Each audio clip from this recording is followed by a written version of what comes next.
JEE advance 2019 में ये integer type question definite integration का पूछा गया था। और अगर हम सवाल को देखें ध्यान से तो i इक्वल्स टू 2/पाई माइनस पाई बाय 4 से पाई बाय 4 दे रखा है, dx upon 1 plus e to the power sine x दे रखा है। इस जगह पे ये हिंट है कि ऐसे सवालों में हमें क्या करना पड़ता है, and 2 minus cos 2x, right, and then you have to find out the value of 27i²। ठीक है, तो i तो वो जो इंटीग्रेशन है उसका बाद में हम देख लेंगे, 27i² की वैल्यू इसमें निकालनी है। जो हिंट पॉइंट है वो यही है कि अगर e to the power x और इस तरह की सिचुएशन बनती है और माइनस a टू a में फंक्शन अगर जा रहा है और अंदर फंक्शन में e to the power something किया हुआ है, तो पहले आप क्या करो, रिमूवल ऑफ दिस टर्म, उसको हम कैसे करते हैं, x equals to minus T let करते हैं, x equals to minus T let करते हैं। इस जगह पे ये ऑड फंक्शन है तो sine minus theta minus sine theta बनाएगा, और ये इवन फंक्शन है। ठीक है, इस तरह से ये चीज़ रिमूव हो जाएगी, उसके बाद में हम फिर आगे वर्कआउट करेंगे। तो पहले जो काम करना होता है वो यही, बस ये हिंट पॉइंट है, यही इस क्वेश्चन की स्टार्टिंग करने के लिए पहला कहाँ से बोलता है क्वेश्चन। ये कई बार बच्चे पूछते हैं ना कि हम उसको स्टार्ट कैसे करें, तो स्टार्ट करने की पहचान यहीं से थी इसमें कि ये e to the power sine x दे रखा था, function minus a to a दे रखा है, और आपको ये पता है कि साइन एक्स जो है ऑड फंक्शन है, तो उसको हमें पहले इस फैक्टर को इसको हटाना पड़ेगा। ठीक है, तो वो देखिए x equals to minus T जैसे ही आपने लिए लेट किया तो dx equals to minus D T बन जाएगा। तो जो i की वैल्यू है दूसरी ये आ जाएगी 2/पाई, और यहाँ पे x की जगह माइनस टी है तो ये तो पॉजिटिव हो जाएगा और ये नेगेटिव हो जाएगा। ठीक है, और यहाँ पे dx की जगह हम माइनस डी टी लिख रहे होंगे, minus D T upon 1 plus e to the power, और साइन एक्स को साइन एक्स की जगह माइनस टी लिखेंगे तो माइनस साइन टी आएगा, माइनस साइन टी आएगा ये। ठीक है, और कॉस में तो कोई फर्क पड़ेगा नहीं क्योंकि cos minus theta cos theta ही होता है, तो वो देगा आपको 2 माइनस कॉस 2t, वैसे के वैसे लिख दीजिए, आप कोई फर्क नहीं पड़ रहा। ठीक है, अब एक काम करता हूँ मैं कि इसको ये जो माइनस साइन है इनकी लिमिट्स को इंटरचेंज करके वापस इसको माइनस साइन को मैं हटा देता हूँ, तो डायरेक्ट यहाँ किया जा सकता है, बहुत ईजी है। देखिए ये हो गया पॉजिटिव, ये हो गया नेगेटिव, और ये हमने इसको इंटरचेंज भी कर दिया। ठीक है, अच्छा, इसके बाद में क्या करेंगे कि इन दोनों को इसको हम ऊपर ले जाएंगे, राइट। तो जब ये ऊपर जाएगा तो 2/पाई आने वाला है, और माइनस पाई बाय 4 से पाई बाय 4 आएगा। ठीक है, और ये देगा this is e to the power sine T, e to the power sine T divided by 1 plus e to the power sine T, फिर आ जाएगा ये। ठीक है ना, और into this is 2 minus cos 2t आएगा, राइट, dt आएगा। ठीक है, ये सब चीज़ें हो गई। अब इसमें ये वाली जो टर्म है इसके साथ में इसको हम ऐड कर सकते हैं। देखिए ये वाली जो चीज़ है वापस फर्स्ट प्रॉपर्टी जो लगती है, फर्स्ट प्रॉपर्टी डेफिनेट इंटीग्रेशन में क्या होता है, by change of variable the value of definite integration does not changes, right. तो वापस मैं इसको उठा के t की जगह x ही कर दूं, क्या दिक्कत आ रही है, और दोनों को हम ऐड करेंगे तो ये चीज़ तो ख़त्म ही हो जाएगी। ठीक है ना, तो जैसे ही आप इसको t की जगह वापस x कर देते हो, इसको x कर देते हो और इसके साथ में इसको ऐड करते हो, तो क्या आएगा, ऊपर आएगा e to the power sine x plus 1 आएगा, और ये जब ऐड होगा तो बाकी पोर्शन सेम होगा। आप यहाँ देखिए, मैं ज़्यादा लिखूंगा नहीं, 1/2 माइनस कॉस 2x तो कॉमन कर दीजिए, और यहाँ पे रहेगा 1/1 plus e to the power sine x, और यहाँ आएगा e to the power sine x upon 1 plus e to the power sine x, तो वो पूरा का पूरा पोर्शन कट जाएगा। टी को तो आप टी की जगह एक्स कर देंगे वापस। ठीक है ना, तो जैसे ही हम 2 टाइम्स आप आई करेंगे, ये इक्वेशन, इस इक्वेशन को 2 मान लीजिए, ये 1 मान लीजिए, जब दोनों को ऐड किया तो 2 टाइम्स ऑफ आई आया हमारे पास में, और क्या बना, 2/पाई सेम रहा, है ना। थोड़ा थोड़ा मैनिपुलेशन भी सीखना ही पड़ेगा, और माइनस पाई बाय 4 से पाई बाय 4 आ जाएगी चीज़, और बाकी का dx अपॉन, अब वापस मैं dx अपॉन ही लिख सकता हूँ, और यहाँ लिख सकता हूँ 2 माइनस कॉस 2x। ठीक है ना, क्योंकि ये वापस चेंज हो गया था और ये चीज़ आ गई। ठीक है, अच्छा, अब एक और काम करें, इसको इससे उड़ा दें, हट जाएगा, है ना। और एक और चीज, ये फंक्शन इवन फंक्शन है।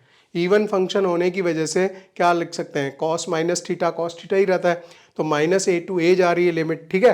तो इसको हम क्या करेंगे, 2 टाइम्स करके वापस 2/पाई वापस मिल जाएगा मुझे, और 0 से π/4 लिमिट लगा दूंगा, और dx लिख देंगे एंड 2 माइनस कॉस 2x लिख देंगे।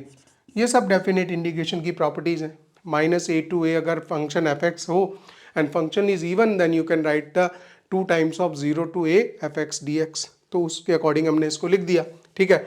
अच्छा, अब क्या करें, इसके बाद में जो i की वैल्यू चल रही है, ये i की वैल्यू चल रही है, ये 2/पाई आ गया है ना।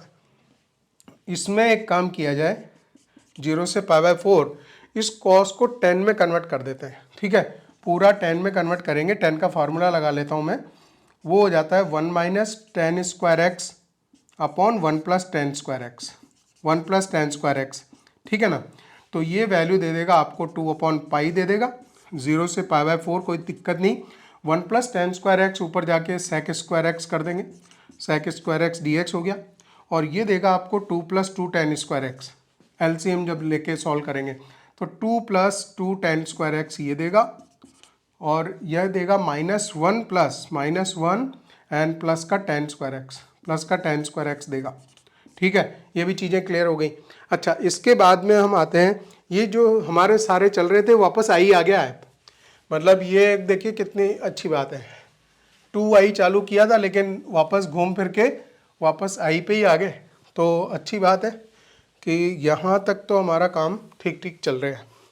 अच्छा, इसके बाद में ये जो नंबर है, ये i इक्वल्स टू है, i equals to this is 2/पाई, राइट, और 0 से π/4 लिख दिया आपने, ठीक है। अच्छा, सेक स्क्वायर एक्स है, सेक स्क्वायर एक्स है, समस्या अभी तक कुछ भी नहीं आ रही है, एकदम फ्लो में चल रहा है। नहीं, this is 2 + 1 + 3 ten square x हो गया, यहाँ पे 1 + 3 टेन स्क्वायर एक्स हो गया। अब आप सब्सटीट्यूशन यूज़ कर लो, बेस्ट है कि 10x को t लेट कर लो, 10x को t लेट करेंगे तो सेक स्क्वायर एक्स dx बराबर dt बनेगा, ठीक है। ये dt बनेगा, और चेंज इन लिमिट्स ऑल्सो, तो जो 10 0 0 होता है 10 π/4 1 आएगा, सेक स्क्वायर एक्स dx को dt अपॉन 1 + t² लिख दिया, 1 + 3t² लिख दिया, ठीक है। अब आपको पता है कि x² a² + x² जो होता है dx upon a² + x², 1/a tan inverse x/a होता है उसका इंटीग्रेशन, ठीक है ना। लेकिन x² के साथ कॉफिशिएंट होना नहीं चाहिए कुछ, यहाँ पे है, तो इसको क्या करेंगे, इस 3 को जो है बाहर निकाल देंगे, 0 to 1 है, कोई दिक्कत नहीं है, ठीक है। और यहाँ पे हम लिख लें this is 1/3 plus this is t²। अब इसका इंटीग्रेशन करना है तो 2 दिस इज 3 पाई तो चल ही रहे हैं, यहाँ पे a लिखना पड़ेगा, इसको मैं इसको इंटीग्रेट करना पड़ेगा, that is the tan inverse t by और a क्या है, 1/√3 है, तो √3t हो जाएगा, वो √3t हो जाएगा, और 1/a भी तो लिखना था, 1/a, और a 1/a क्या होगा, 1/1/√3, 1/1/√3 मीन्स √3, तो ये हो गया आपका √3, और इस पर लिमिट लगा दो आप 0 से 1 तक, और अब सॉल्व कर दो, ठीक है ना।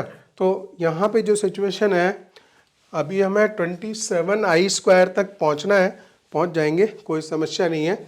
यहाँ पे आ जाइए आप, दिस इज 2/√3 पाई लिखता हूँ अभी मैं इसको, i इक्वल्स टू, और इसमें लिमिट लगा लेते हैं, tan इनवर्स √3 आ रहा है, tan inverse √3 upper limit place करेंगे, tan inverse √3 means that is the π/3, 1060 होता है, tan inverse √3 is a tan inverse √3, yes, this is the π/3, और 0 पे तो 0 आ गया, तो हो गया अभी काम, ये पाई से पाई भी खत्म हो गया, यहाँ पे तो 2/3√3 आ रहा है, 2/3√3 आ रहा है, ठीक है। तो i की वैल्यू कितनी आ गई, i इक्वल्स टू 2/3√3।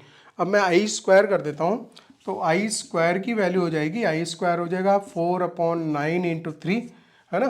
तो ये 4 दिस इज 27 है, 27। इन्होंने सवाल सब सोच समझ के वैसे ही बनाया है कि मतलब जिस तरह बच्चे परेशान नहीं हो। तो ये 27 अगर इधर जाएगा 27i² की वैल्यू तो 4 आ जाएगी ना गाइज, है ना। तो ये आंसर इसका 4 होगा।